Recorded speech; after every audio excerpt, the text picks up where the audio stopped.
Salut, c'est Charles Dran avec l'équipe dans 5 minutes. On s'intéresse aux sciences, à l'histoire et à l'actualité.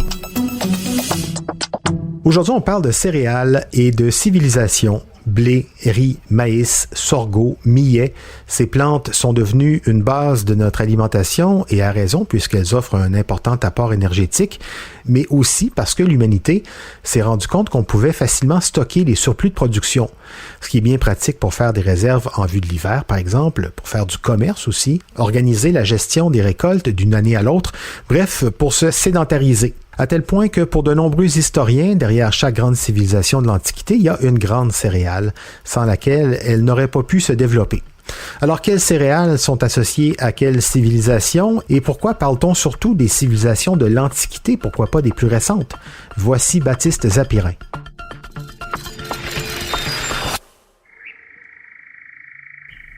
Quand on dit civilisation, il faut déjà savoir de quoi on parle, puisqu'il n'y a pas vraiment de définition officielle. Les historiens, archéologues, anthropologues, ils sont pas d'accord entre eux.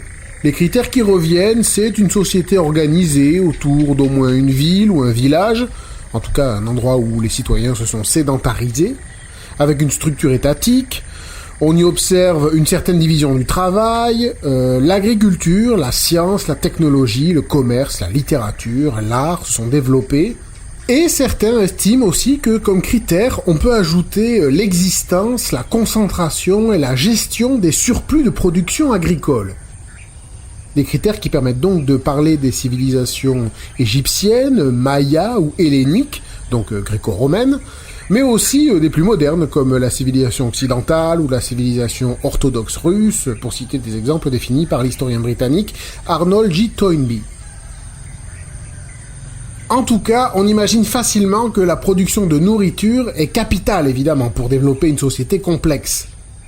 Et c'est aussi pour ça qu'il existe une classification des civilisations basée sur les céréales. L'Antiquité a ainsi vu se développer des civilisations majeures qui ont pu se nourrir grâce à elles.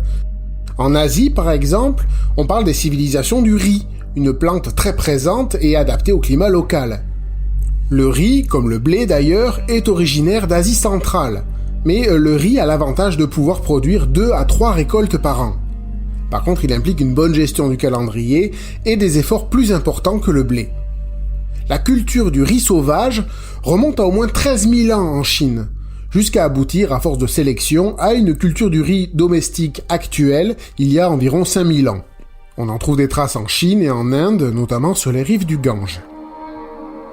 Le blé, lui, va être découvert et cultivé d'abord dans la région qu'on appelle le croissant fertile, c'est-à-dire la bande de terre cultivable du Proche et Moyen-Orient, qui comprend en gros les actuels Israël, Liban, Syrie, l'ouest de l'Iran et le sud de la Turquie. Cette céréale est privilégiée durant l'Antiquité dans le bassin méditerranéen et est donc la céréale dominante de la civilisation gréco-romaine.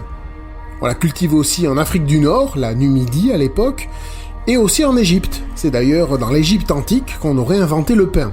En tout cas, c'est là-bas qu'on en a retrouvé les traces les plus anciennes, vers 3000 ans avant Jésus-Christ. Plus au sud, en Afrique subsaharienne, merci au sorgho, la principale céréale cultivée avec le millet. Toutes les céréales ont besoin d'eau pour pousser, mais il en faut pas beaucoup au sorgho, d'où sa culture possible même dans les pays africains plus secs du Sahel.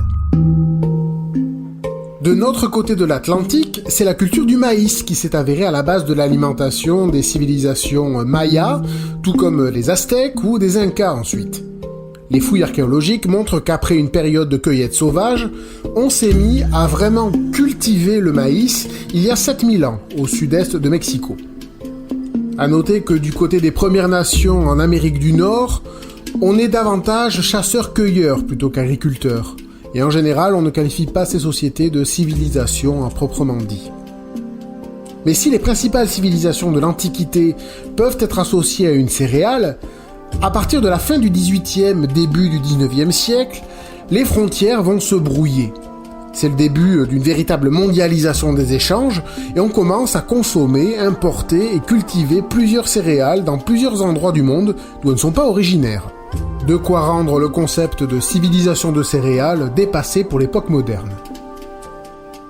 Et aujourd'hui, il suffit d'aller à l'épicerie pour trouver du pain ou des pâtes produits avec du blé, du riz, du millet, du maïs, les céréales que vous voulez, sous la forme que vous voulez.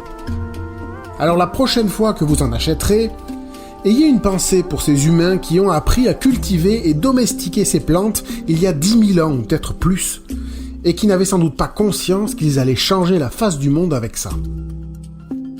Ouais, et ils n'avaient peut-être pas conscience non plus qu'on les consommerait désormais sous forme de Fruit Loops, de Bang Boston ou de Pizza Pocket. Merci Baptiste Zapirin, c'était en 5 minutes.